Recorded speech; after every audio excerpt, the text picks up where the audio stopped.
क्या कोई रानी अपने सौतेले बेटे के प्रति ऐसी वासना पाल सकती है कि वह उसकी आंखें फुड़वा दे?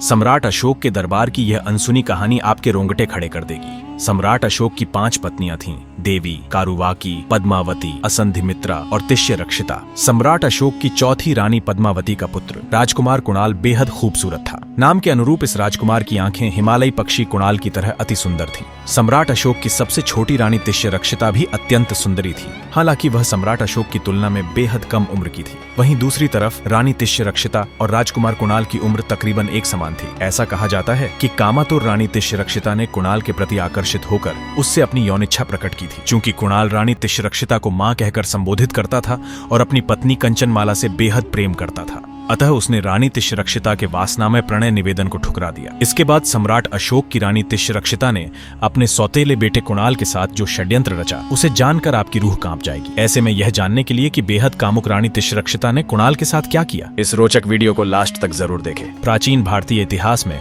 सम्राट अशोक की कुल 5 संतानों का उल्लेख मिलता है। रानी देवी के गर्भ से उत्पन्न पुत्री संघमित्रा और पुत्र महेंद्र को सम्राट अशोक ने बौद्ध धर्म के प्रचार प्रसार हेतु सिंहल द्वीप श्रीलंका भेजा था। बता दें कि संघमित्र और महेंद्र दोनों ही बौद्ध भिक्षु बन गए थे, जबकि सम्राट अशोक की दूसरी रानी कारुवाकी का पुत्र राजकुमार तीव्र था। कलहणकृत राजतंत्रगिणी के अनुसार सम्राट अशोक का पुत्र जालौक कश्मीर का राजा था। वहीं सम्राट अशोक का सबसे खूबसूरत और कुशाग्र का पुत्र का नाम कुणाल था, जो रानी पद्मावती के गर्भ से पैदा हुआ था। दरअसल हिमालय में पाए जाने वाले पक्षी कुणाल की आंखें बहुत सुंदर होती हैं। सम्राट अशोक ने अपने पुत्र का नाम कुणाल रखा था। कहते हैं सम्राट अशोक ने पुत्र कुणाल को मौर्य साम्राज्य की सत्ता सौंपने का निर्णय लिया था, इसीलिए उसने कुणाल को राजनीतिक तथा प्रशासनिक शिक्षा दीक्षा के लिए उज्जैन भेजा था। सम्राट अशोक की सबसे छोटी रानी का नाम तिष्यरक्षिता था। बौद्ध ग्रंथों, महावंश एवं दिव्यावदान में रानी तिष्यरक्षिता को अग्रमहिषी अथवा तिस्सरखा कहकर संबोधित किया गया है। अप्रतिम सुंदरी और तीखे नयन नक्शों वाली तिष्यरक्षिता प्रारंभ में सिंहल द्वीप के राजा तिष्य की सेविका थी। एक बार राजा तिष्य अपने बगीचे में टहल रहे थे, तभी एक जहरीले नाग ने उन्हें डस लिया। इसके बाद चारों तरफ चीख पुकार मच गई। तभी अत्यंत सुंदरी तिष्यरक्षिता ने अपने मुख से राजा के उस पैर से सारा विष चूस लिया जहां नाग ने डसा था। इसके बाद राजा तिष्य तो बच गए,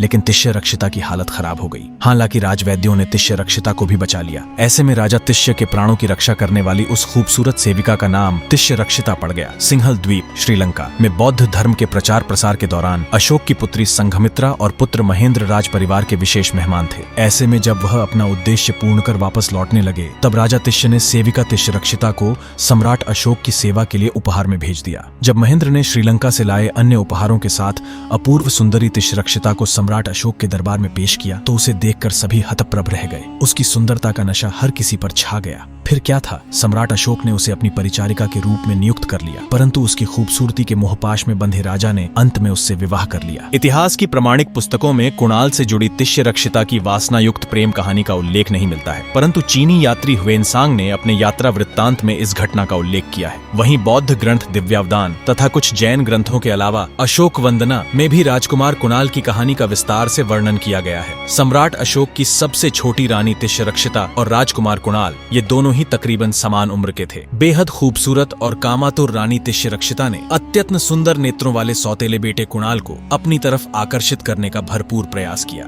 इतने पर भी बात नहीं बनी तो रानी तिष्यरक्षिता ने कुणाल को अपनी बाहों में भर लिया और बोली, तुम्हारी मनमोहक आंखें और सुंदर शरीर देखकर मेरा शरीर जंगल की आग में सूखे तिनके के समान जल रहा है। ऐसा कहते हुए रानी तिष्यरक्षिता ने राजकुमार कुणाल के समक्ष प्रणय निवेदन किया। रानी तिष्यरक्षिता को ऐसी हरकत करते देख राजकुमार कुणाल ने अपनी दोनों आंखें बंद कर ली और उसे खुद से दूर हटाते हुए कहा, तुम मेरी मां समान हो। ऐसा प्रेम निंदनीय होगा, तुम्हें नरक में भी स्थान नहीं मिला। इतना सुनते ही रानी तिष्यरक्षिता आग बबूला हो उठी। उसने कहा, प्रेम के वशीभूत होकर मैं तुम्हें स्वयं को अर्पित करने आई थी, लेकिन तुमने मुझे दूर धकेल दिया। अब तुम्हें जीवित रहने का कोई अधिकार नहीं है। इतना सुनने के बाद राजकुमार कुणाल ने कहा, ऐसा दुष्कृत्य करने से मरना बेहतर है। अब प्रतिशोध एवं अपमान की अग्नि में जल रही रानी तिष्यरक्षिता ने राजकुमार कुणाल के साथ एक भयानक षड्यंत्र रचा। एक और कथा के मुताबिक एक बार सम्राट अशोक के बीमार पड़ने पर उसकी अथक सेवा करके रानी तिष्यरक्षिता ने मुंह मांगा वचन प्राप्त कर लिया था। वचन के मुताबिक रानी तिष्यरक्षिता ने सम्राट अशोक से 7 दिनों के लिए राजकाज मांगा था। इस प्रकार सम्राट अशोक ने रानी तिष्यरक्षिता को 7 दिनों के लिए राजसत्ता सौंप दी।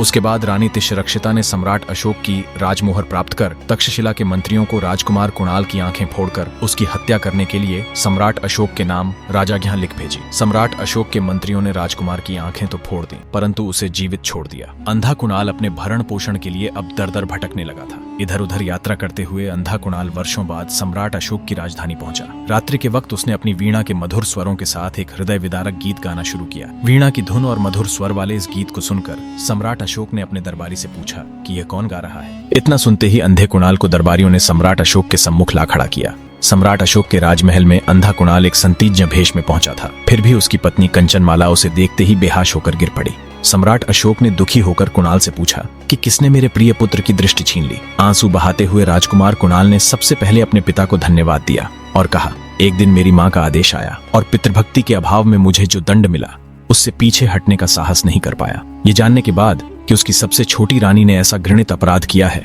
सम्राट अशोक ने बिना किसी पूछताछ के रानी तिष्यरक्षिता को प्राणदंड दे दिया। एक अन्य कथा के मुताबिक चूंकि राजकुमार कुणाल अंधा था, सम्राट अशोक ने उसके नवजात शिशु संप्रति को राज्य का उत्तराधिकारी घोषित कर दिया।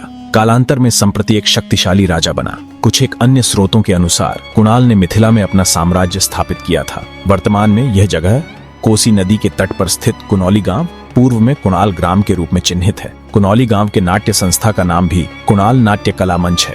इस तरह एक रानी की वासना और प्रतिशोध की आग ने सम्राट अशोक के कुशाग्र पुत्र कुणाल की जिंदगी को अंधेरे में धकेल दिया। परंतु कुणाल की कहानी यहीं खत्म नहीं होती। उसके दर्द और उसकी वीणा की मधुर धुन ने इतिहास के पन्नों में अपनी अमिट छाप छोड़ी। यह कथा हमें सिखाती है कि सत्ता और सुंदरता के पीछे छुपी मानवीय कमजोरियां कितनी भयावह हो सकती हैं। क्या आपको लगता है कि तिष्यरक्षिता को सजा मिलनी चाहिए थी या कुणाल का धैर्य ही उसकी सबसे बड़ी जीत थी? यह सोचने का विषय है।